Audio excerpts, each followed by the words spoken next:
nhớ rằng chỉ đến trong yếu là hai mình chỉ sở sự giáo trò tích chờ là chùa tích chờ là chùa xong nó lợi dụng gì lợi cho hậu theo thiết màu theo gì những vì hệ địa u nó gì ta là nó bé hai mình chỉ ý khó sở sự nó lúc hậu theo nó cũng do hậu theo nhỏ cho họ viện chẳng thì lỡ cũng chỉ hay luôn về chế biến sĩ họ cho các tàu lừa mù sĩ lỡ họ dọa hay lý trả lỡ tàu hay tia can khấn là kha hồng hiểm bán phátพฤศจิกาวันที่15/18 ปี22โรงเรียนแห่งหนึ่งในนครหลวงพะบางเดือนกันยายนปี2019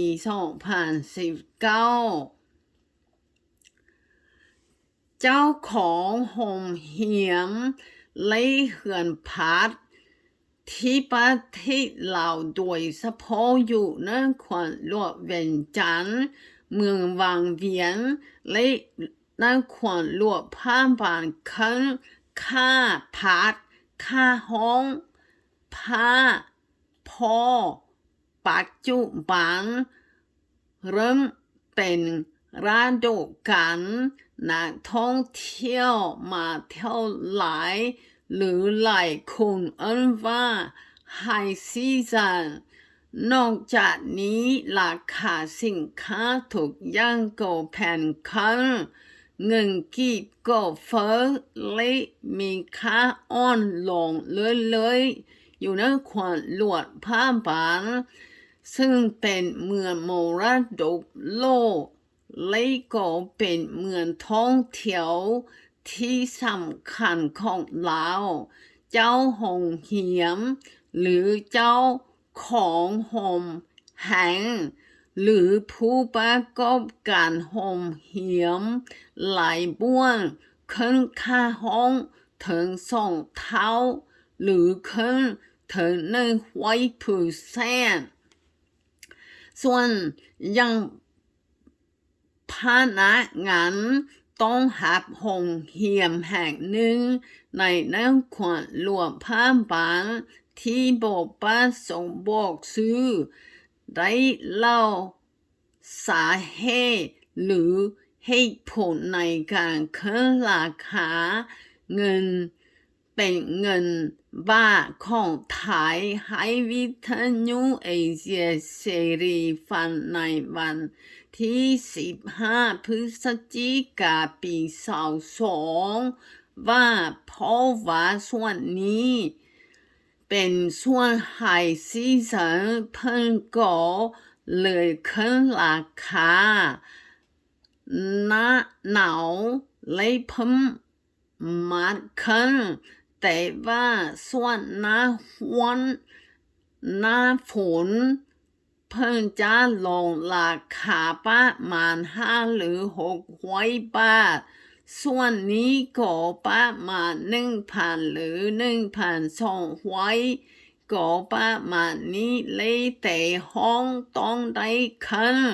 เพราะว่าค่าของสิบ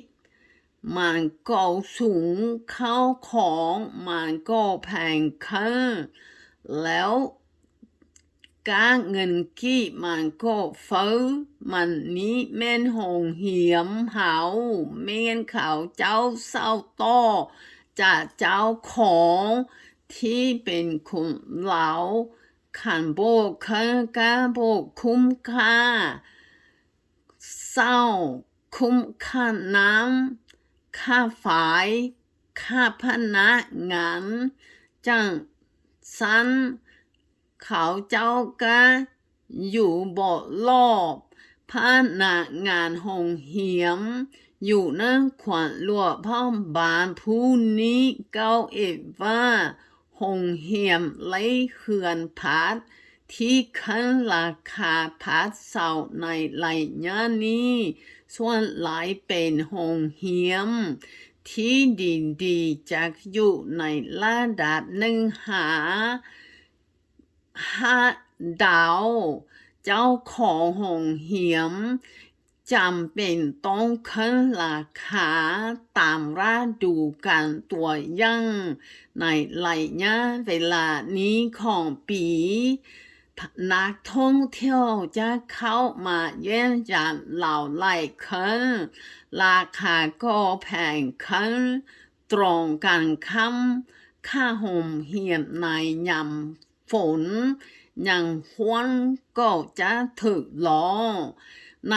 ขณะเดียวกันเจ้าของโรงเรียนอีกแห่งหนึ่งในนครหลวงพระบางสิ่งเดียวกันก็เล่าสาเหตุในการขึ้นค่าโรงเรียนในปีนี้ว่าโรงเรียนไร้เหือนพัดเกือบทุกแห่งอยู่นครหลวงพระบางขึ้นราคาสัตว์ละโรงเรียนของท่านอิงได้ขึ้นค่าพักกว่า2 เท่าคือจาก33 ดอลลาร์สหรัฐขึ้นเป็น75 ดอลลาร์ต่อห้องต่อคืนด้านเจ้าหน้าที่โรงเรียนท่านนี้ได้กล่าวตั้งว่าแม้แล้วมันเป็นไฮซีซั่นเดี๋ยวนี้มันเก็บเป็น$ลดเหลือ75 ดอลลาร์ต่อคืนต่อห้องแต่กวนเขาขายประมาณ33 ดอลลาร์ส่วนโลเขาโปรโมทโรงเรียนเขานอละมัวให้เอาลงมีกานะโอเคโปรโมทพอเราหาก็เปิดประเทศแล้วท่านโรงเรียนก็เลยว่าให้ราคาพิเศษให้แล้วบันว่าราคาพิเศษเดี๋ยวนี้มันหมดแล้วเดี๋ยวนี้มันขึ้นหมดเลยเพราะว่าเดี๋ยวนี้มันเป็นไฮเลขส่งมาค่าใช้จ่ายหรือค่าครองสิทธิ์ค่าห้องจะแพงกว่าหมู่อยู่แล้วสำหรับนักท่องเที่ยวถึงว่าค่าโรงเรียนจะแพงขึ้นพวกเขาก็มีทางเลือกหลายหมายความว่าถ้าบ่สามารถพาโรงเรียนที่ลูกหลานหรือที่แพงเกินไปพวกเขาก็สามารถพาโรงเรียนที่ถูกลง要了要电脑里记很老母养了独立哦ดังนั้นด้านนักท่องเที่ยวผู้หนึ่งได้กล่าวว่าวิทยุเอเชียเสรีในมื้อวันที่15 ปี22นี้การแม่นเดี๋ยวนี้ก็ขึ้นราคาของสิทธิ์สูงโนบ่งบอกเขาเจ้าจะอาจขึ้นแต่ว่ามันก็มีทางให้เลือดบัตรหลายๆโบจำเป็นว่าต้อง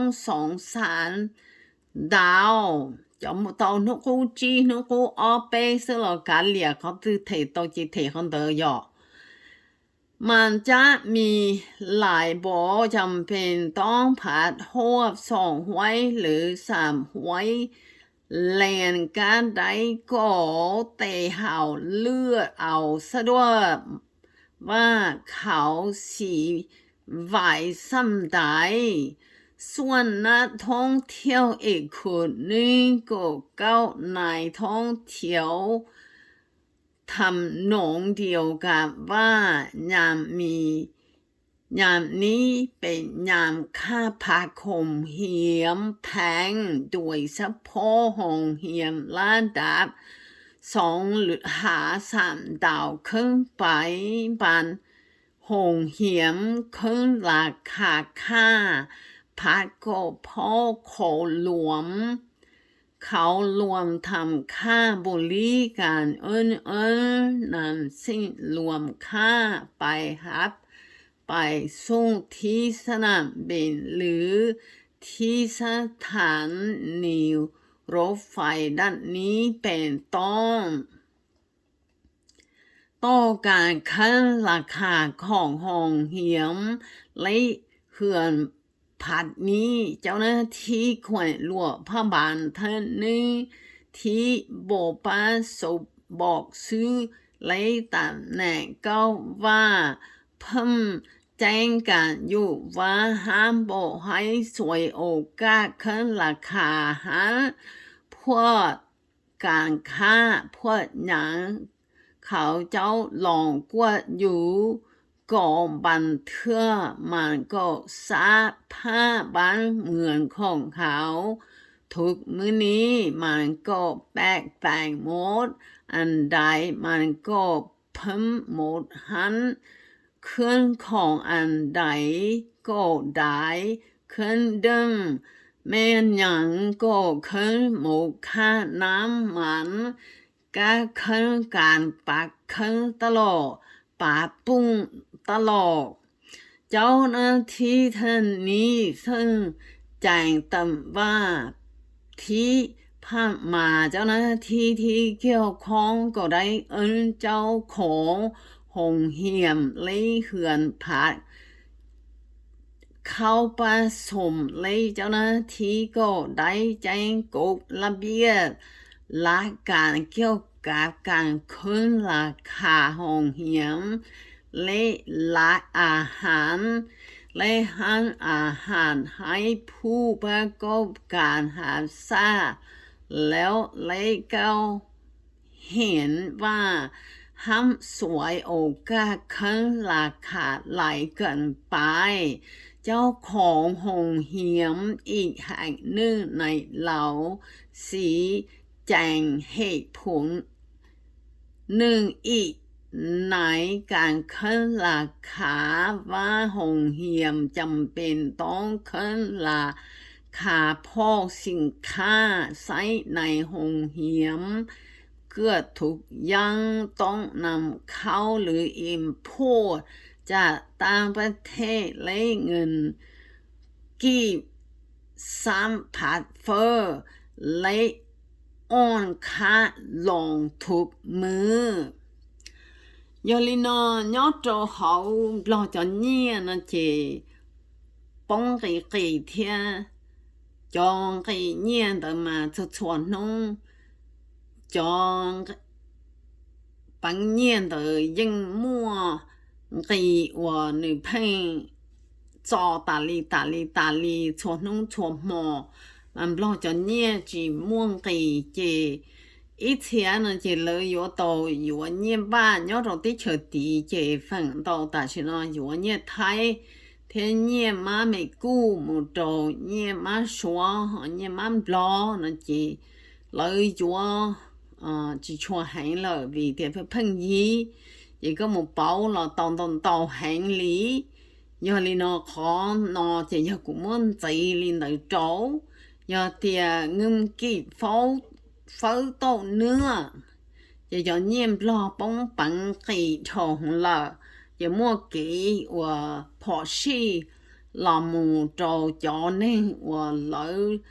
trâu chỉ là phải là trò xa và do coi và là phải tấu chỉ có cu dụ bóng có thể và là phải wiki business tờ mù trò wiki Christ giờ li nó ngừng kịp phớ vậy kết thúc vậy software giờ vậyพนักงานรัฐเอกชนgiờ cho tu